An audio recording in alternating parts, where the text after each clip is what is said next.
నమస్కారం NSTV news కి స్వాగతం. నా పేరు సంధ్య. ముందుగా వార్తల్లోని ముఖ్యాంశాలు.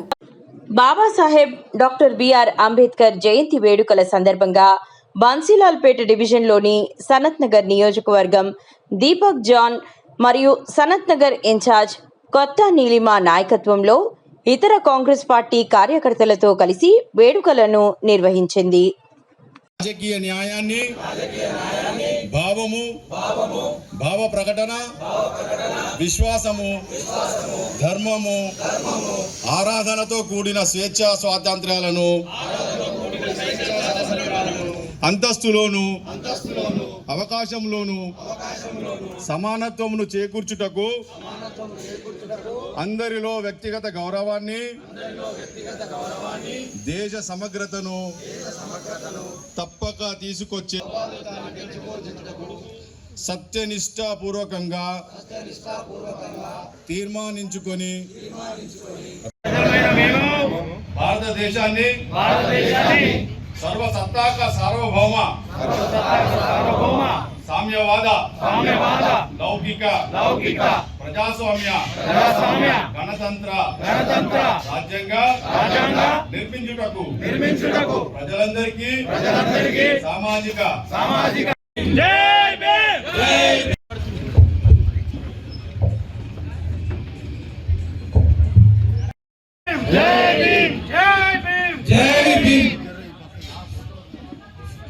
ఆధ్వర్యంలో ఈ యొక్క ప్రోగ్రామ్ చేపట్టడం జరుగుతుంది. First program of the district Congress committee. చాలా మంది కమిటీ మెంబర్స్ ఇక్కడికి రావడం జరిగింది. మీకందరికీ ధన్యవాదాలు తెలియపరుస్తున్నాను.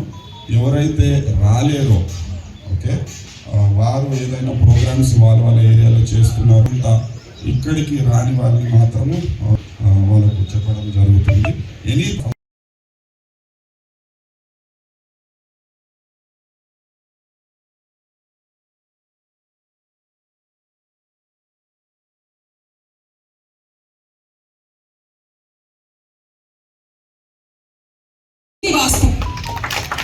కాబట్టి నా రిక్వెస్ట్ ఈ కొత్త డిసిసి మెంబర్స్ వాళ్ళు ఎవరైతే ఉన్నారో వాళ్ళందరికీ కంగ్రాచులేషన్స్, మోస్ట్ వెల్ డిజర్వ్డ్.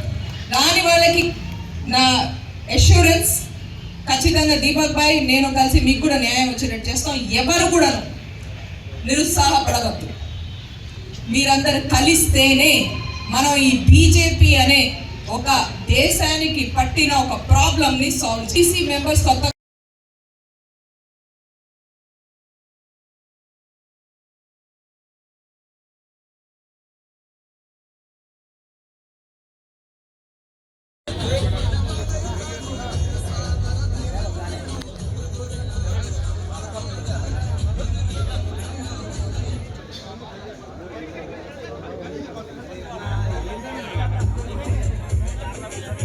ఈరోజు బన్సీలాల్పేట్ డివిజన్ మన సనత్ నగర్ కాన్స్టిట్యువెన్సీలో బాబాసాహెబ్ భీమ్రావ్ అంబేద్కర్ గారి జయంతి ఎంతో ఘనంగా సెలబ్రేట్ చేసుకుంటాం.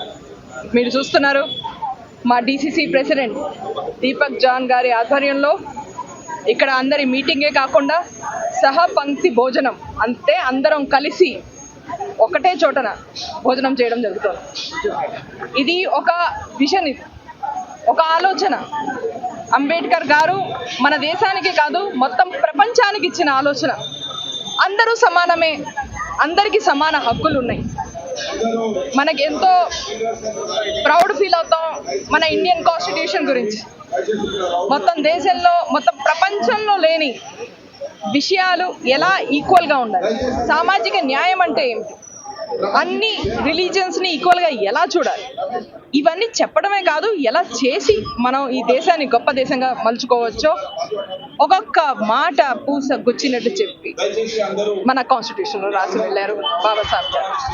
సో మనందరికీ ఇది ఒక మార్గం ఈ కాలంలో చూపిస్తుంది. ఈ కాలంలో ప్రత్యేకంగా ఎందుకు అంటున్నానంటే బీజేపీ ప్రభుత్వం వచ్చినప్పటి నుంచి సామాన్య జనుల ఎన్నో హక్కులు కోల్పోయారు. అది ఓటు హక్కే కావచ్చు, ఓటు చోరీతో బలహీన వర్గాలు ఎవరికైతే ఓట్లు వేస్తారో ఆ లీడర్స్ గెలవకుండానే పోతున్నారు. అది ఇన్ఫర్మేషన్ హక్కు కావచ్చు, ప్రజలు ప్రశ్నించే హక్కు వాళ్ళకు ఉంది. వాళ్ళకి ఇన్ఫర్మేషన్ ఇవ్వాల్సిన బాధ్యత గవర్నమెంట్కి ఉంది. ఆ బాధ్యతని తీసేసి ఆ హక్కుని కూడా సామాన్య నాగరికులకి ఆ హక్కును కూడా తీసేసారు. అలాగే ఉపాధి హక్కుని డైల్యూట్ చేశారు. మీ అందరు ఎదుర్కొన్నాం. ఉపాధి హక్కు కూడా ప్రజలకి రాకుండా చేస్తున్నారు. ఎన్నో ఇలాంటి హక్కులన్నీ తీసేసి మళ్ళీ ఒకసారి బ్రిటిష్ పాలనలో ఎలా మన భారతీయులు ఎలా అయితే సఫర్ అయ్యేవాళ్ళు అలా ఆ పరిస్థితి తీసుకురావడానికి ప్రయత్నం చేస్తోంది బీజేపీ సర్కార్. మరి ఈ సమయంలో ఎలా అయితే అప్పుడు ఒక స్వాతంత్ర పోరాటం అయ్యి మనం బ్రిటిష్ వాళ్ళని తోలిగొట్టామో అలాగే మళ్ళీ ఒక పోరాటం అవ్వాల్సిన అవసరం ఉంది. అది హక్కుల పోరాటం. దానికి స్ఫూర్తి బాబాసాహెబ్ గారు. కాంగ్రెస్ పార్టీ అంటేనే ప్రజల పార్టీ. ఈ హక్కులు ఏవైతే నేను మాట్లాడానో ఓటు హక్కు నుంచి మొదలుపెట్టి ఉపాధి హక్కు కానీ, ఇన్ఫర్మేషన్ హక్కు కానీ, ఫారెస్ట్ రైట్స్ హక్కు కానీ, ల్యాండ్ ఎక్విజిషన్లో వాళ్ళ హక్కు కానీ, ఏ ఇష్యూ ఉన్నా సరే ఆ హక్కులన్నీ తెచ్చింది కాంగ్రెస్ పార్టీ. కాబట్టి ఈ రోజున ఇది చాలా ఇంపార్టెంట్ మీటింగ్. హక్కుల కోసం పోరాటం ఇక్కడి నుంచి మొదలవుతుంది. సనత్ నగర్ నియోజకవర్గంలో బన్సీలాల్ పేట్ నుంచి ఇది మొదలవుతున్నందుకు నాకు చాలా సంతోషంగా ఉంది. జై భీమ్.